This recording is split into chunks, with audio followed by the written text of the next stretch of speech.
Ναι, η Χριστίνα δουλεύει στις Μαρίας χωρίς να έχει φτιάξει χρήστη. Ναι, θέλουνε, περίμενε τώρα, θέλουνε να μεταφέρουν αρχεία. Άμα θέλουν να μεταφέρουν αρχεία, άμα τα βάλω στο δίσκο της Μαρίας, στο ΣΕ, δεν θα τα πάρει και ο Χρήστης Χριστίνας.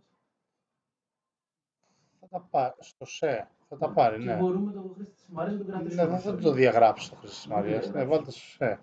Άμα θέλει η Χριστίνα να πάρει κανένα αρχείο, τώρα να τα βάλει στο ΣΕ. Εντάξει, πες της ό,τι αρχεία χρειάζεται να τα βάλει στο ΣΕ, Ναι, φτιάξε ένα χρήστη ακριβώς. domain user. Εντάξει.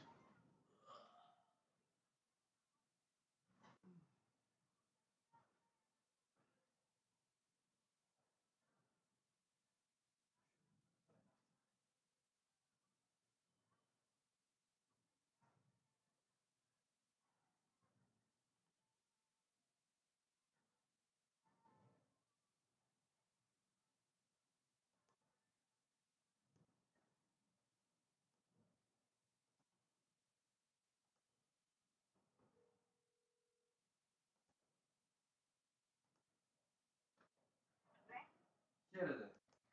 Έλα Μαρία, σε ένα πήρα.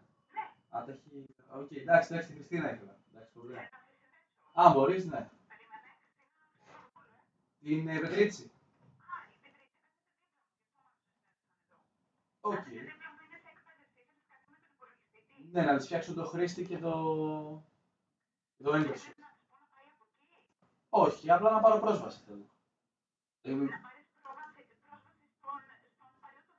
Σωστά, απλά ήθελα να δω αν δουλεύει, τώρα να κάνει κάτι γι' αυτό. Τέλεια. Θα πρέπει να μιλήσω και μαζί της για να μου πει ποια αρχεία θέλει να κρατήσει.